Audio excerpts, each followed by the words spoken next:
प्रिय छात्रों, आइए हम लोग संधि के बारे में कुछ चर्चा करते हैं। सबसे पहले हम लोग देखेंगे कि आखिर संधि है क्या।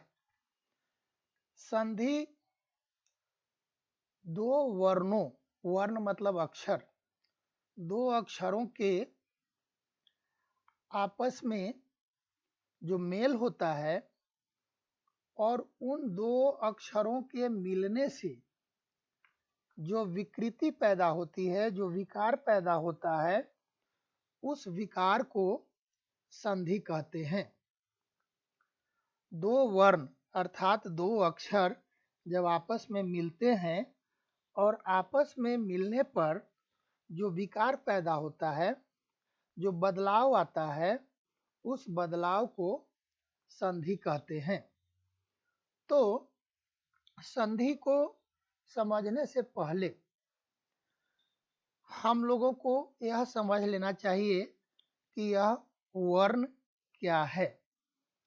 वर्ण क्या है? तो सबसे पहले हम लोग वर्ण के बारे में जानेंगे। वर्ण अर्थात अक्षर। तो ये अक्षर जो है ये क्या है? तो यह जो है एक ध्वनि है, एक साउंड है, एक आवाज है जो हम लोग उच्चारण करते हैं।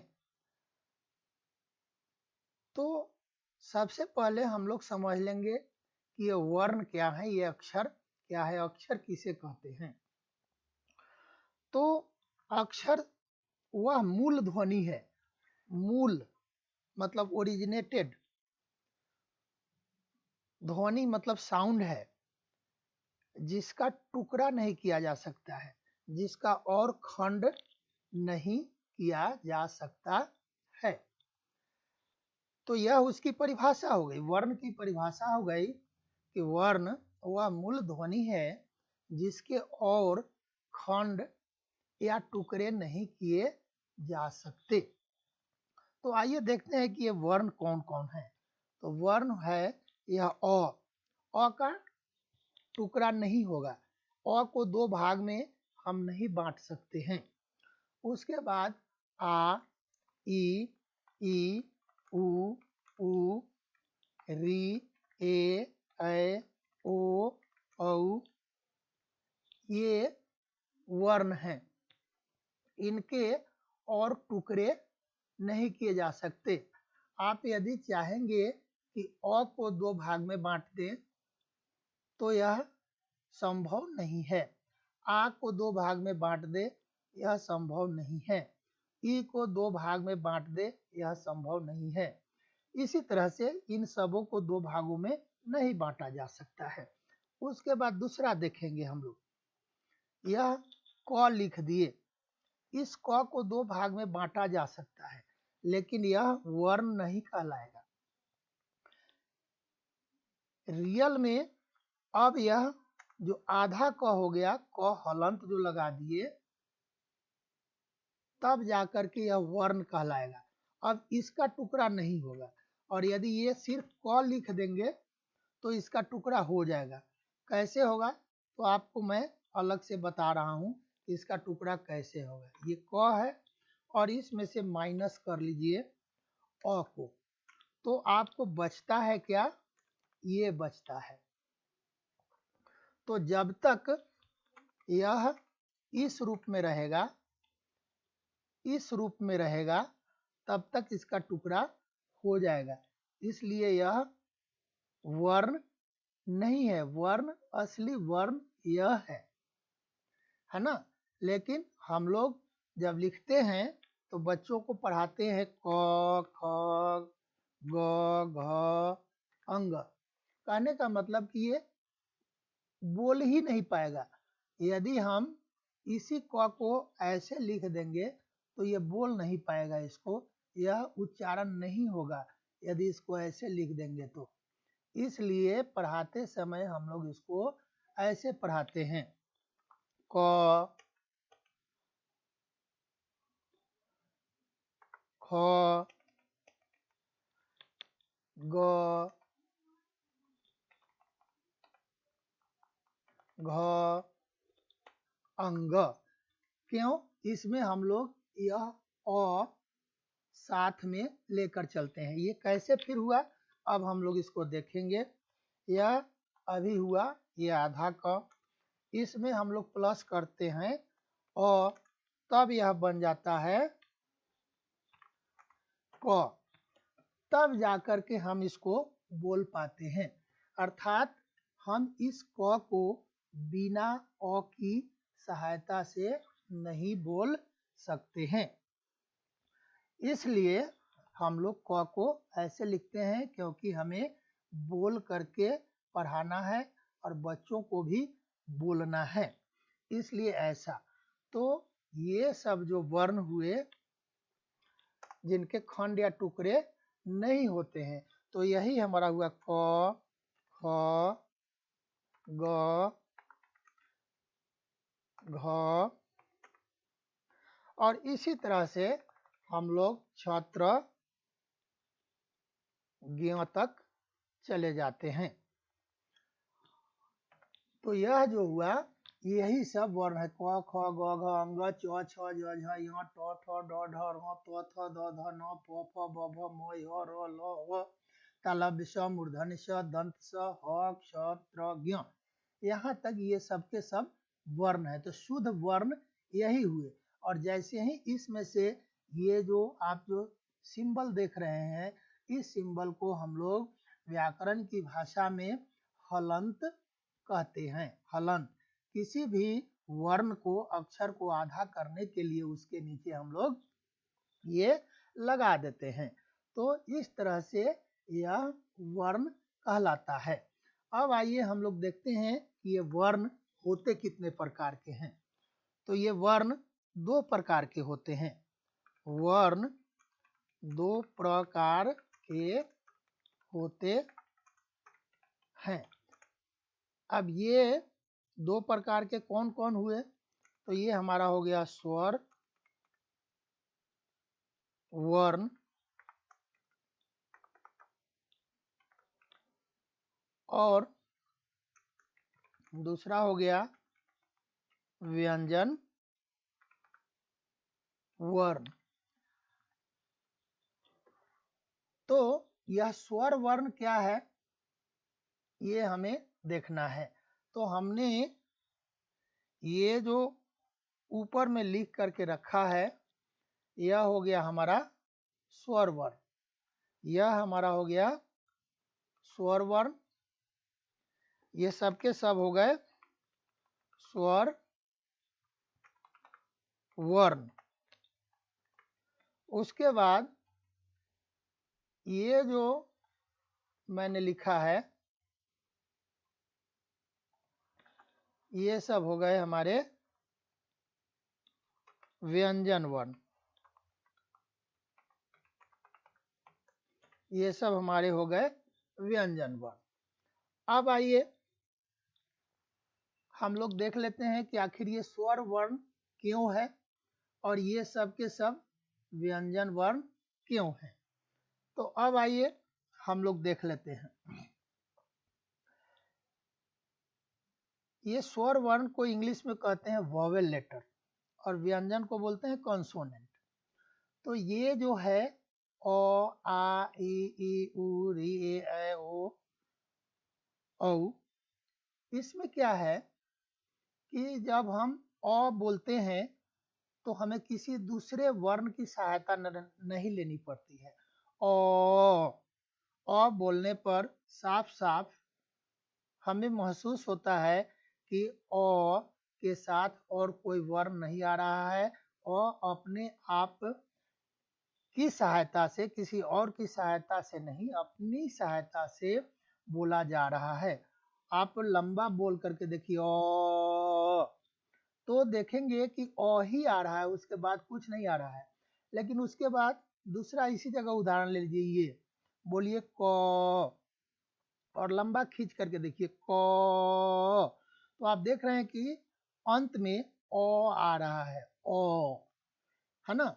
उसी तरह से आप यहाँ आ बोल करके देखिए, आ, और लंबा खींचते जाइए, आ, जितनी देर आपकी सांस रुक सके उतनी देर तक आप बोल करके इसे जांच सकते हैं।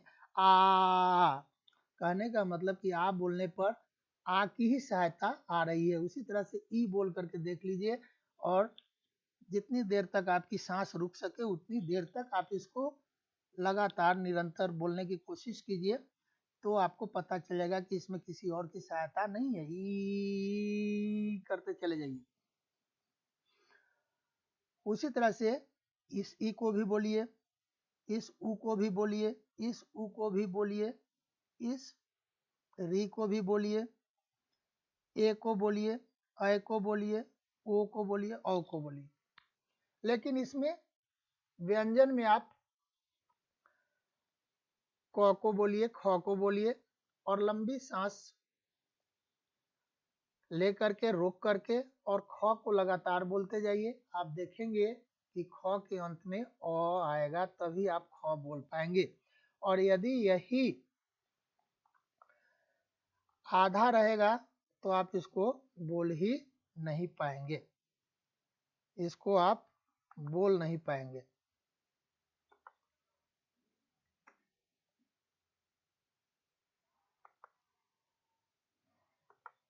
तो ये सब हो गया। अब ये हो गया व्यंजन। अब ये सब हो गया आपका व्यंजन। तो यही है आपका व्यंजन वर्ण। तो संधि को जानने के पहले इन बातों को जानना महत्वपूर्ण होता है। जब तक इन बातों की जानकारी नहीं होगी, हमें संधि समझ में नहीं आएगी। तो स्वर वर्ण और व्यंजन वर्ण, ये दो हम लोग संक्षेप में जान लिए। अब आइए आगे देखते हैं। इसी में से आप देखते चलिएगा कि यह अ जो है, अ को बोलने में कम समय लग रहा है और आ को बोलने में ज़्यादा समय लग रहा है। तो यहाँ इसको अब हम लोग दो भाग में बांटते हैं। अब ये देखिए अ हो गया, और यह ह्रस्व ई, यह ह्रस्व उ, और यह हो गया आपका ए, और यह हो गया ओ। और उसके नीचे आ जाइए। अब देखिए आ है, दीर्घ ई, दीर्घ उ, और उसके बाद अ, और उसके बाद ओ।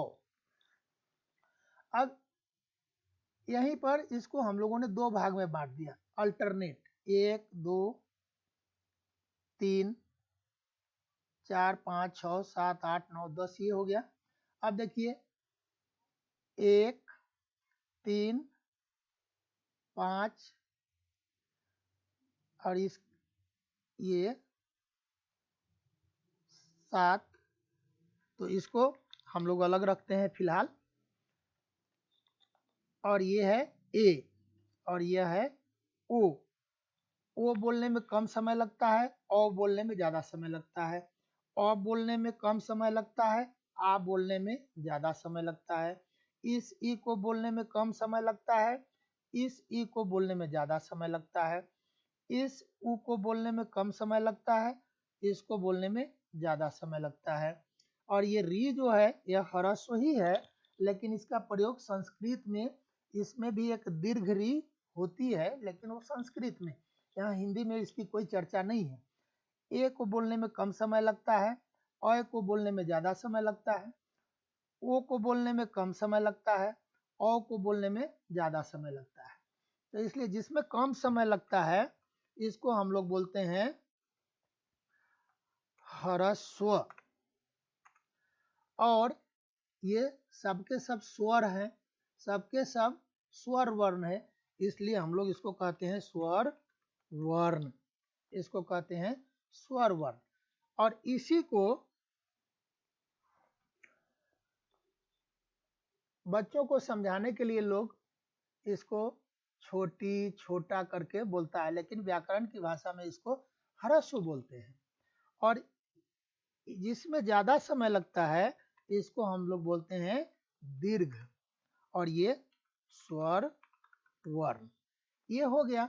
अब कहने का मतलब कि ये ह्रस्व क्यों कहलाता है और ये दीर्घ क्यों कहलाता है। आइए इस पर भी थोड़ी सी चर्चा कर लेते हैं। मान लीजिए कि हम अ को बोलने में 1 यूनिट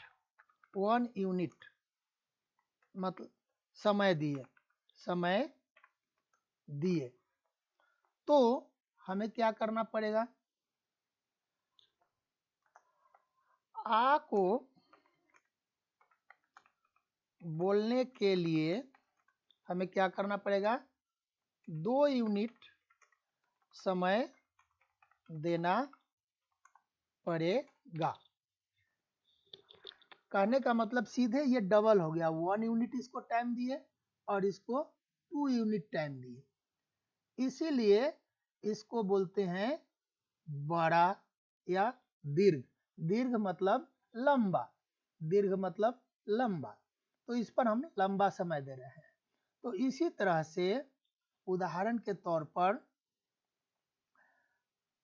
आ पर ज़्यादा समय है, ई पर ज़्यादा समय है, उसी तरह से हम लोग क्या करेंगे कि अब शॉर्ट में लिख रहे हैं, ई पर 1 यूनिट टाइम देंगे, 1 यूनिट।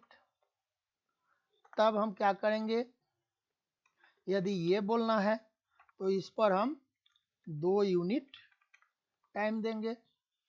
यदि हमें ऊ बोलना है तो इस पर हम 1 यूनिट टाइम देंगे। यदि हमें ऊ बोलना है तो इस पर हम 2 यूनिट टाइम देंगे। ये है, इसीलिए ये सब दीर्घ कहलाते हैं। अब आइए हम लोग आगे बढ़ जाते हैं। अब ये संधि के बारे में तो पहले ही मैंने कहा था कि जब 2 वर्ण मिलते हैं तब जाकर के उनसे जो विकृति पैदा होती है, जो बदलाव आता है, उस बदलाव को हम लोग संधि कहते हैं। तो अब हम लोग यहाँ देखने चलते हैं कि ये संधि जो है, संधि यह 3 प्रकार की होती है। संधि जो है, संधि 3 प्रकार की होती है। एक है आपका स्वर संधि, दूसरा है व्यंजन संधि और तीसरा है विसर्ग संधि। संधि 3 प्रकार की होती है, स्वर संधि, व्यंजन संधि और विसर्ग संधि। अब आइए हम लोग सबसे पहले स्वर संधि को समझ लेते हैं। स्वर संधि को समझ लेते हैं कि ये है क्या। तो स्वर संधि में जैसा कि मैंने ऊपर आप लोगों को बताया है कि वर्ण 2 प्रकार के होते हैं, स्वर वर्ण और व्यंजन वर्ण। तो स्वर संधि में क्या होगा कि इसमें सिर्फ आपको स्वर से स्वर का मेल होगा। मैं बिल्कुल संक्षेप में बता रहा हूं, मैं विस्तार में नहीं जा रहा हूं।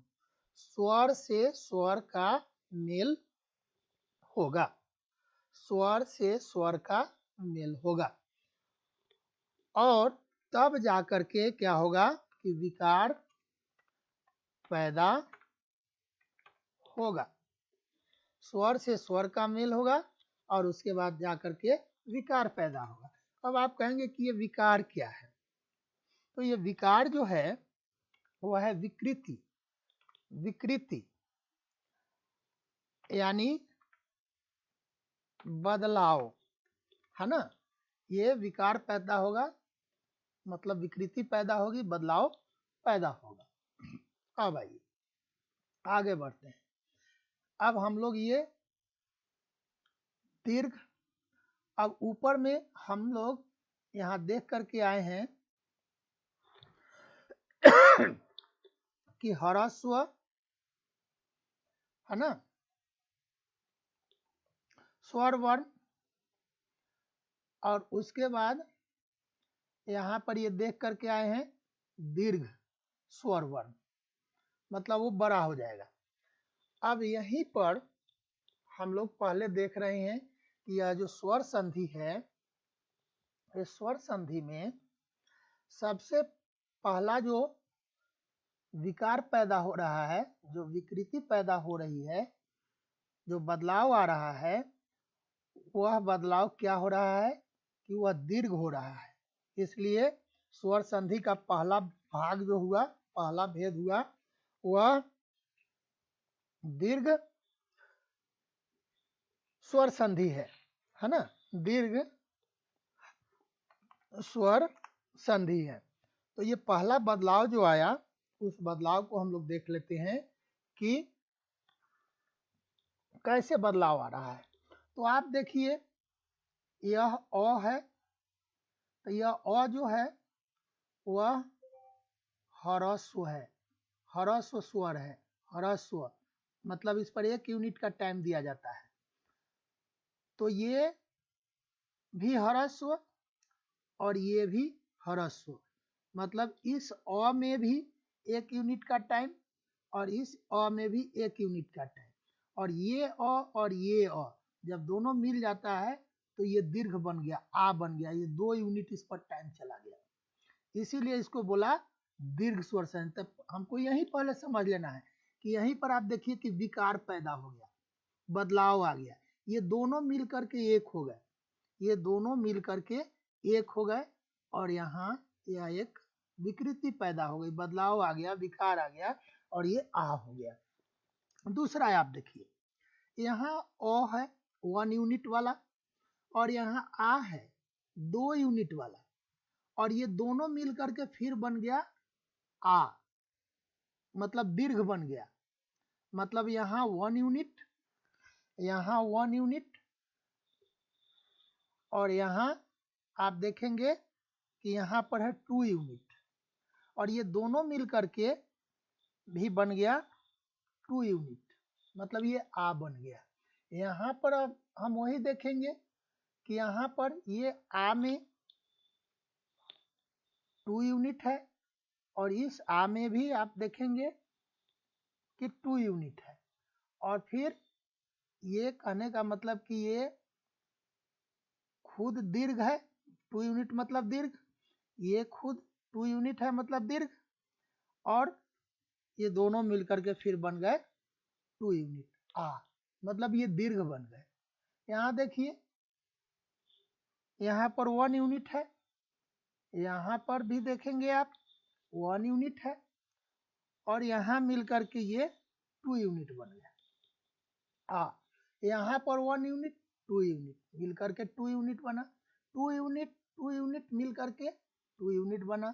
यहाँ देखेंगे 2 यूनिट है, और यहाँ पर देखेंगे 1 यूनिट है, फिर भी ये मिल करके क्या बना 2 यूनिट। तो इस तरह से यह दीर्घ कहला रहा है। उसी तरह से दीर्घ में आप यहाँ भी ऊपर में पढ़ाए हैं, दीर्घ ह्रस्व में ई भी, ई यह भी ह्रस्व है। अब यहाँ देखिए नीचे आकर के कि यह एक ई, यहाँ 1 यूनिट, इसमें 1 यूनिट, इसमें भी 1 यूनिट, और ये मिल करके बन गया यहाँ आपको 2 यूनिट। फिर यहाँ देखिए 1 यूनिट, क्योंकि ये ह्रस्व है, फिर यहाँ ये देखिए 2 यूनिट, और मिल करके बन गया यहाँ 2। यहाँ देखिए आप 2 यूनिट है, यहाँ देखिए 2 यूनिट है,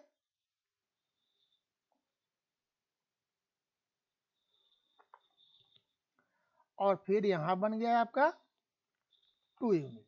उसी तरह से यहाँ देखिए, इसमें 2 है, मतलब ये दीर्घ ई है, तो इसको बोलने में 2 यूनिट का टाइम देना पड़ रहा है, और यहाँ ये 1 है, इसमें 1 यूनिट का टाइम दिए, लेकिन जब बदलाव आया दोनों के मिलने के बाद तो ये 2 यूनिट। अब फिलहाल मैं यहीं पर रोक करके और यहाँ उदाहरण देना चाह रहा हूँ। उदाहरण जब दूंगा तब आपको समझ में आएगा। अब आप देखिए, यहाँ मैं एक शब्द लिख रहा हूँ। यहाँ मैं पहले एक सिंबल ले लेता हूँ।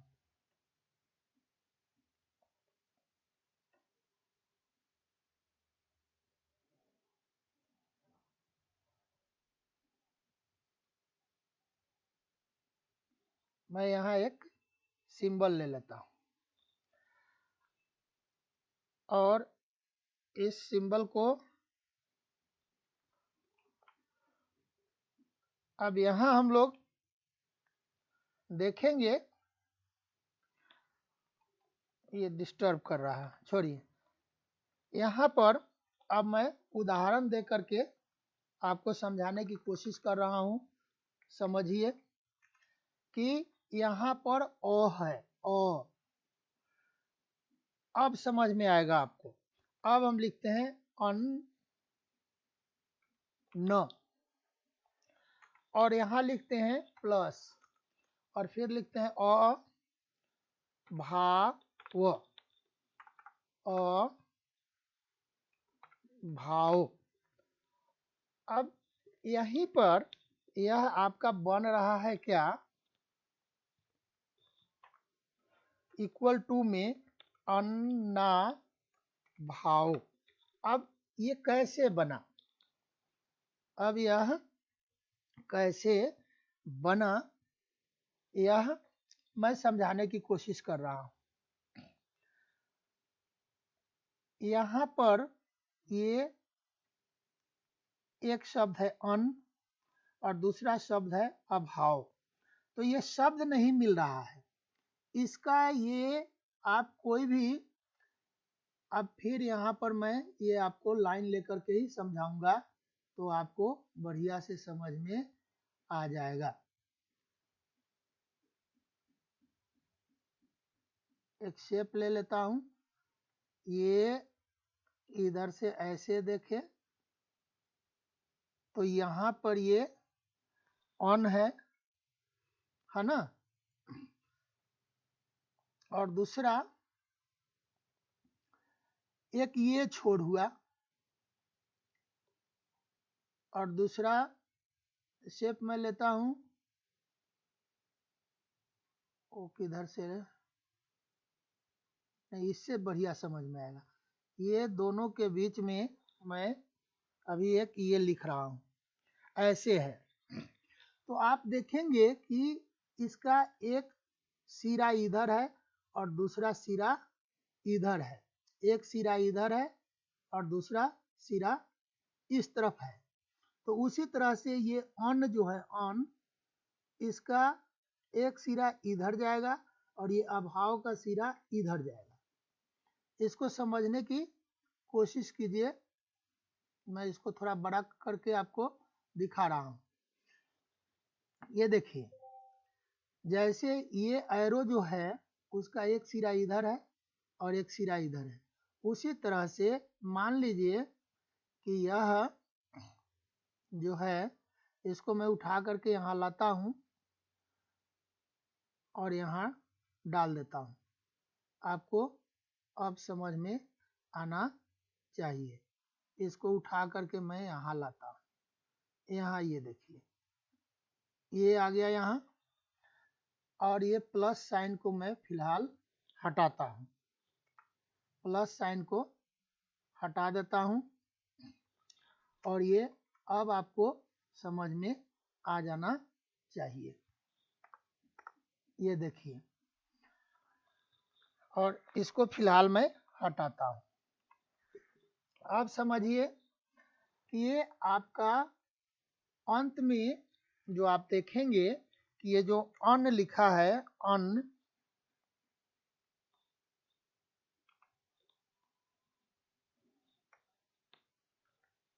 ये अन जो लिखा है इसमें क्या है कि एक अ है, उसके बाद आप देखेंगे कि एक आधा नौ है, और उसके बाद देखेंगे कि एक नौ है।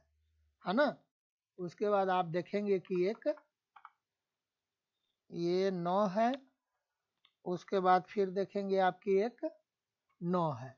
ये देखिए, ये अन के लिए ये 3 लेटर है, अ है, आधा 9 है, उसके बाद पूरा है। तो आखिरी 9 जो है ये 9, आखिरी में यहाँ पर जो हम देख रहे हैं यही आखिरी 9 है, ये 9, और इसी 9 में अ छिपा हुआ है। ये आखिरी 9 जो है यहीं पर समझने की कोशिश कीजिए। आखिरी 9 जो है वह है आपका आधा 9 और जोड़ अ। ये आखिरी 9 जो है, ये वाला आखिरी 9, ये ऐसे नहीं है, ये ऐसे है।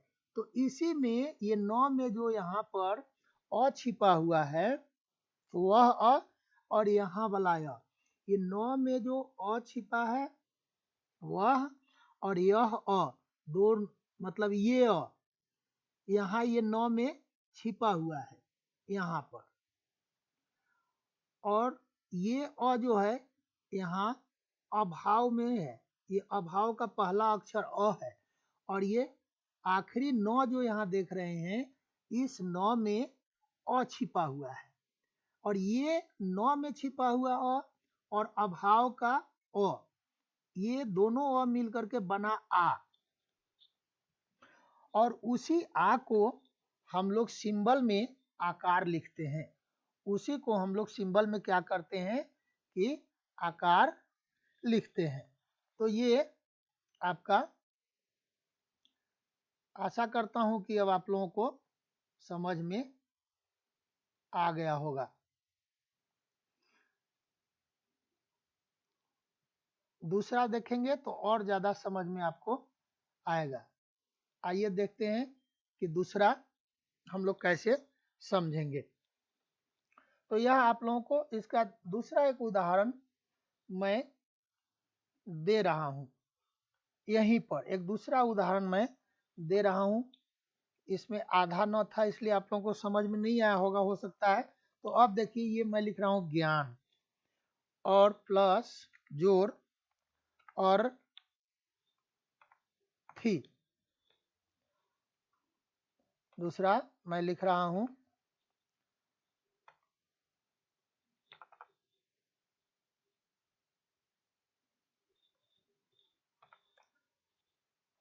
और थी।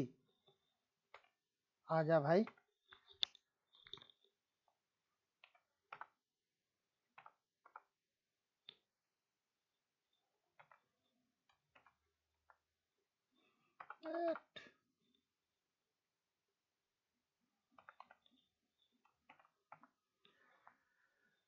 अब देखिए, दूसरा उदाहरण मैंने लिया।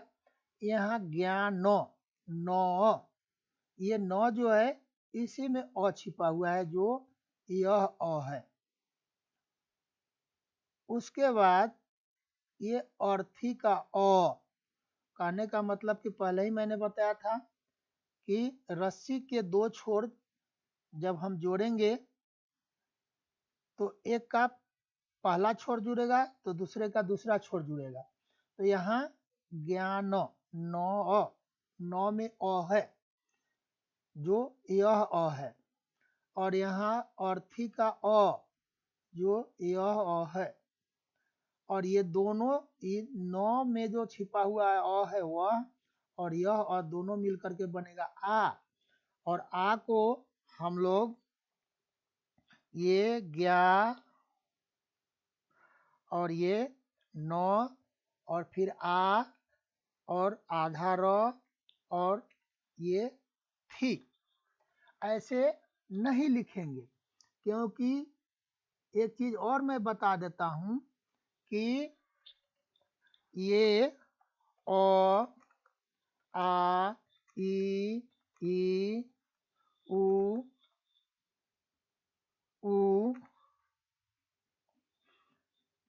ए, ऐ, ओ, औ, ये सब किसी भी शब्द के बीच में इस तरह से नहीं लिखे जाते हैं। अ का कोई सिंबल नहीं होता है, आ के लिए आकार लिखते हैं, आ नहीं लिखते हैं। इस ई के लिए इसकी मात्रा लिखते हैं, ई नहीं लिखते हैं। इस ई के लिए इसकी मात्रा लिखते हैं। इस ऊ के लिए उसकी मात्रा लिखते हैं।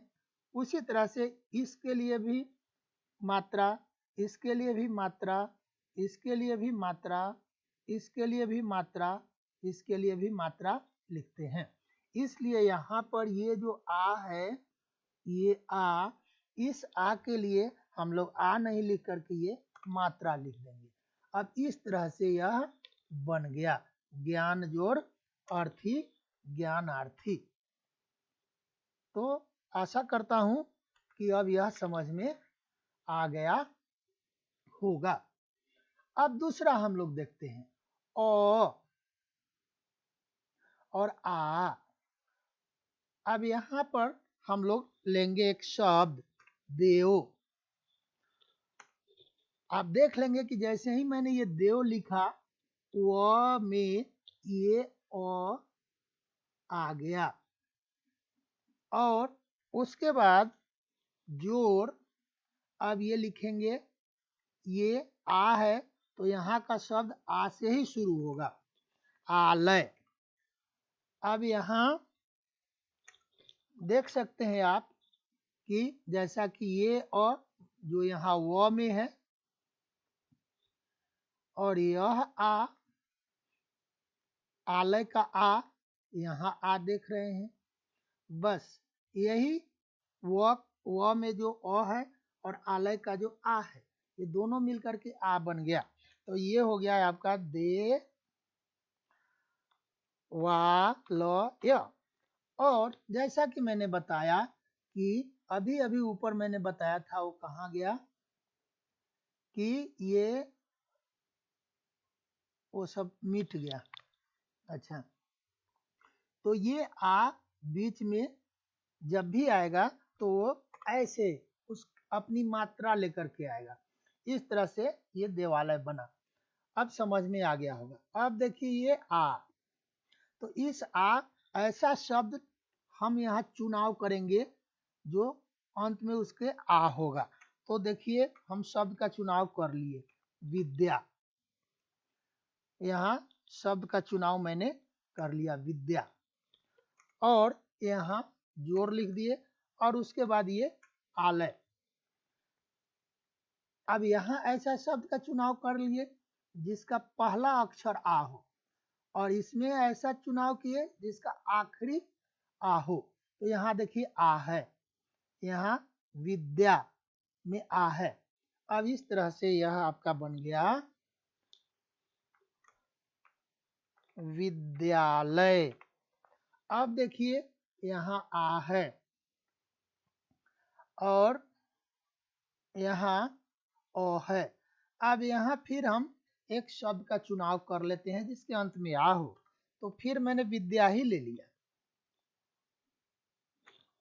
फिर मैंने विद्या ले लिया और उसके बाद ये ओ है, ओ। तो हम एक ओ ले लेते हैं जिस शब्द में ओ हो। तो हम ले लेंगे और थी, ये हो गया और थी। अब यहाँ हम देखते हैं कि यहाँ विद्या में आ है और यहाँ और थी में ओ है। तो यही आ और ये ओ हो गया और मिला तो बना आ। तो यहाँ हमारा ये जब दोनों जुड़ जाएगा तो यहाँ बन जाएगा विद्यार्थी, विद्यार्थी।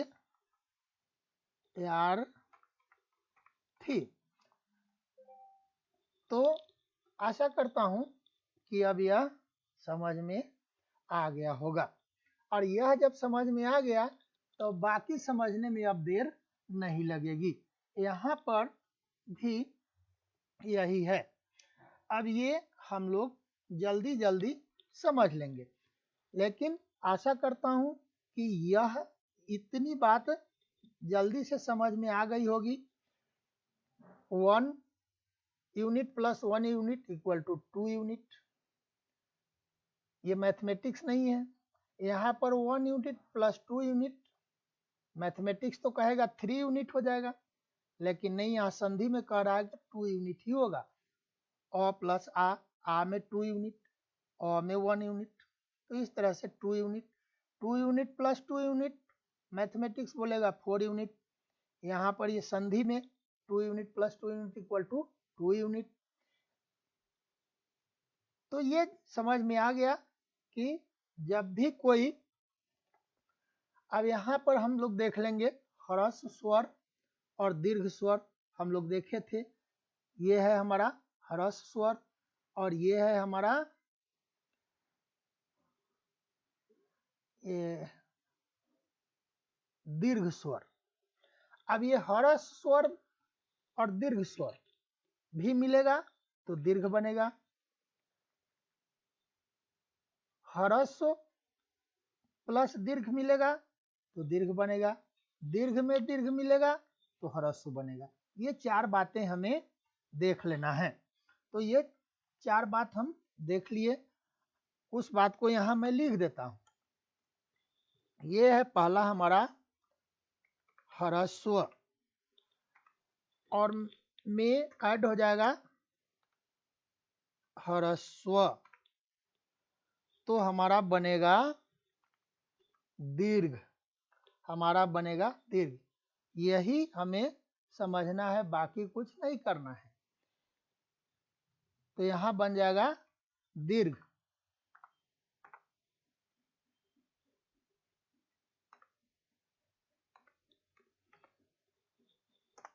और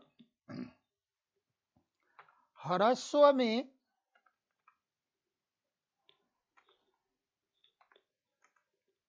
यदि दीर्घ मिलता है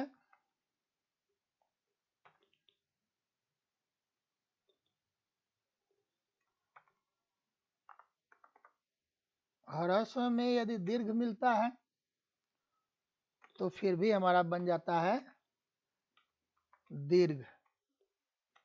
यही हमें समझना है, ये बन जाएगा दीर्घ, ये समझ लेना है। अब आइए हम लोग दीर्घ लिख देते हैं। दीर्घ में भी यदि दीर्घ मिल जाएगा तो भी हमारा बनेगा दीर्घ। उसके बाद दीर्घ में यदि ह्रस्व मिल जाता है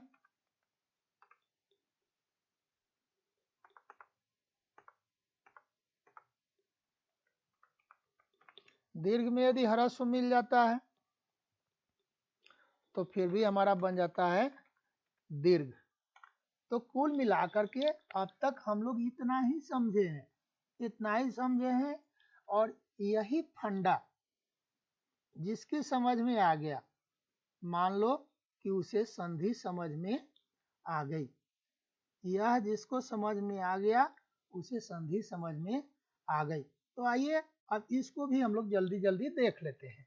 अब इसमें ज़्यादा समझने की ज़रूरत नहीं है, हमें एक शब्द लेना है जिसमें अंत में छोटी ई हो। तो आइए हम लोग ले लेते हैं, रवि ले लिए और यहाँ अंत कर दिए। उसके बाद इसमें हमको शुरू में ले लेना है, तो ये हमारा इसी से शुरू हो जाएगा। अब ये हो गया हमारा इंद्र। अब आप देख लीजिए यहाँ रवि में छोटी ई है ये, और यहाँ इंद्र में भी छोटी ई है।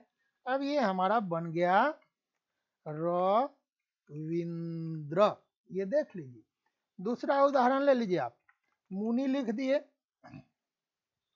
दूसरा उदाहरण हम लेते हैं और यहाँ हमने लिख दिया मुनि और यहाँ प्लस कर दिया और हम लिख दिए इंद्र।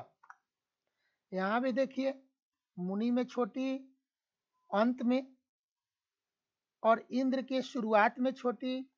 अब दोनों मिल करके बन गया बड़ी, जो ये वाला, ये 2 यूनिट वाला। अब ये और यही ये और ये दोनों मिलते हैं यहाँ पर यहाँ का ई और ये ई दोनों मिलते हैं तो विकार पैदा हो गया, तो संधि यहीं पर होती है। ये जो आप वी जो देख रहे हैं लिखा हुआ, यहीं पर संधि हुई। अब यहीं पर हम लिख देंगे मुनिंद्र, मुनिंद्र, ये हो गया मुनिंद्र। अब दूसरा देखिए, दूसरा हम लोग ले लेते हैं मुनि, जोर इश। यहाँ देखिए मुनि में छोटी इस का पहला ये, अब ये हमारा बन गया मुनीश।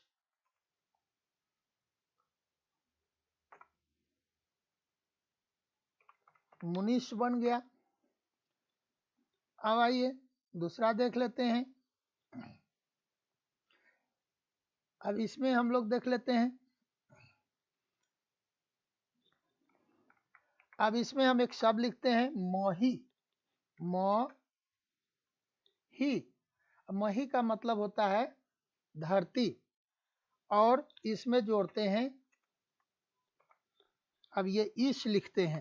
अब आप देखिए ये ई, यहाँ मही में ई ये है और ईश में ये ई है, और दोनों मिलकर के ये ई बन गया। अब यहाँ ये हमारा बन गया महिष। इस तरह से ये हो गया। अब हम लोग इसको लेते हैं। अब इसमें हमारा जो है वह है, यहाँ फिर लेते हैं मही, जोर और करते हैं इंद्र। अब यहाँ देखिए यह ई आ गया जो यहाँ मही में दिख रही है, और यह ई आ गई जो यहाँ इंद्र में दिख रहा है। अब यहाँ हमारा ये हो गया महेंद्र। इस तरह से ये हमारा हो गया। तो आशा करता हूं कि इतनी बात जरूर समझ में आएगी, और यहाँ से ये जो है अब हम लोग अगले वीडियो में देखेंगे। तो फिलहाल इस वीडियो में मैं इतना ही रखता हूं, और आगे फिर यहाँ से लेकर के और ये सबको हम आगे बढ़ाएंगे और समझाते हुए चलेंगे। तो इस तरह से अभी ये स्वर संधि का 5 स्वर संधि अभी हम लोग पढ़ रहे हैं। सिर्फ स्वर संधि, संधि के 3 प्रकार, स्वर, व्यंजन, विसर्ग। तो अभी हम लोग स्वर संधि को पढ़ रहे हैं। तो स्वर संधि में हम लोग अभी सिर्फ इतना ही पढ़े हैं। अच्छा, इसको भी पहले निकाल देते हैं, इसको भी ले लेते हैं, थोड़ा लंबा होगा।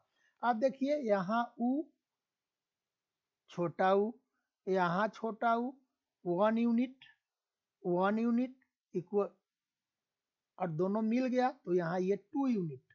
अब यहाँ ये 1 2 लिखने की जरूरत नहीं है, जो पहला भी जो ऊपर वाला समझ जाएगा वो अपने समझ जाएगा। वहाँ 1 यूनिट, यहाँ 1 यूनिट इक्वल टू 2 यूनिट।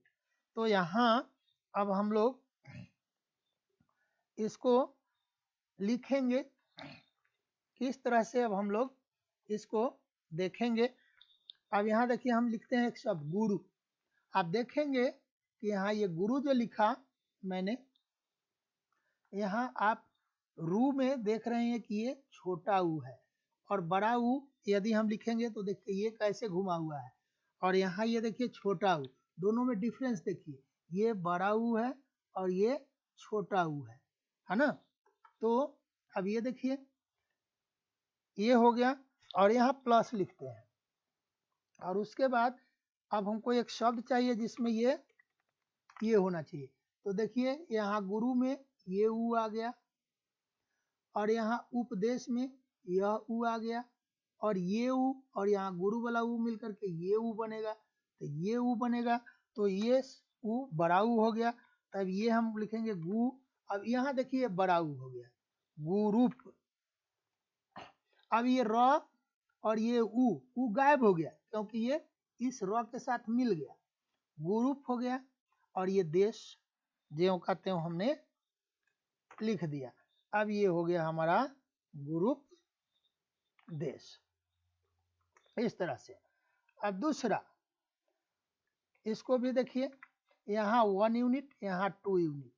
यहाँ हम लोग लिखेंगे लघु, एक शब्द है लघु मतलब छोटा, लघु, और ये उसके बाद ये बड़ाऊ है, बड़ाऊ है ना, तो उसके लिए एक शब्द है उर्मी, उर्मी। तो आप कहेंगे कि ये उर्मी होता क्या है ना।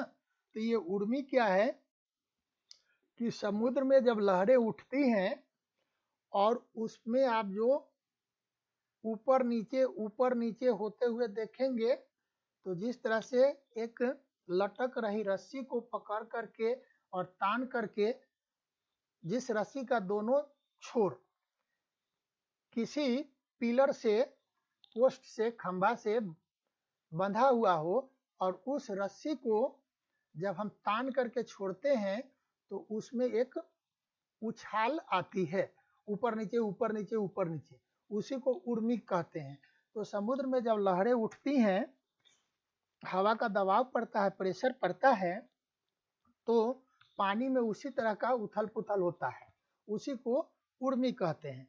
तो यहाँ देखिए, यहाँ लघु में ये छोटा ऊ, और उर्मी में ये बड़ा ऊ, और ये लघु का ऊ और उर्मी का ऊ मिलकर के बड़ा ऊ बन गया। तो ये देखिए कैसे बन गया, ये ल घू और ये बड़ा ऊ हो गया, ये त्यों का त्यों लिखा गया। उसके बाद आप चाहिए, अब ये हम लोग को दूसरा देखना है, जिसमें यहाँ पर बड़ा ऊ हो और यहाँ पर भी बड़ा ऊ हो। तो यहाँ पर हम लिख दिए भू,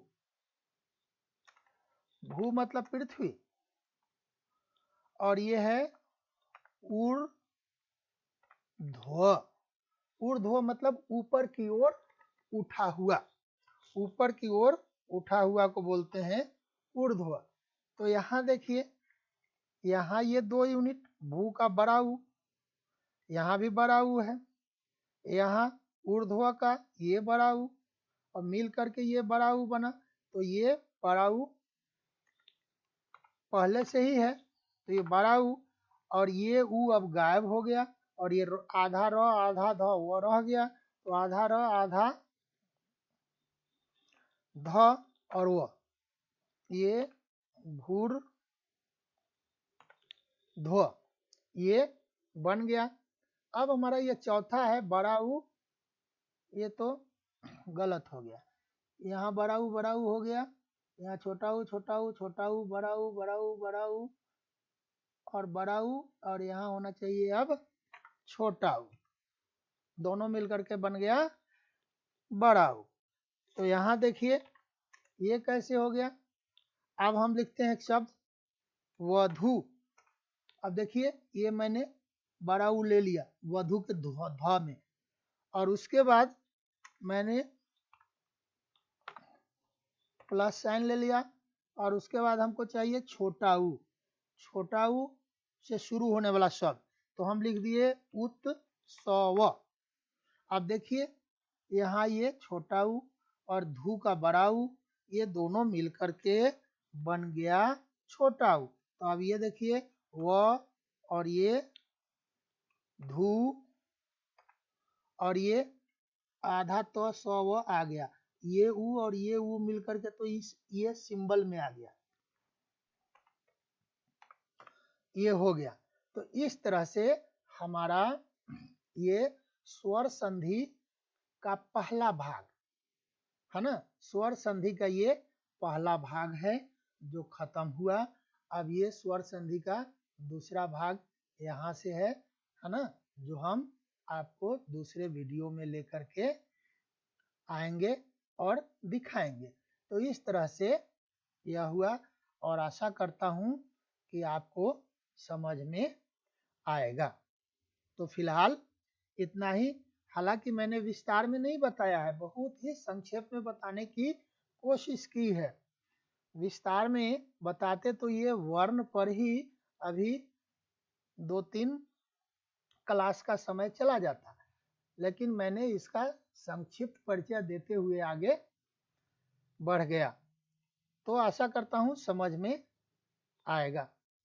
धन्यवाद।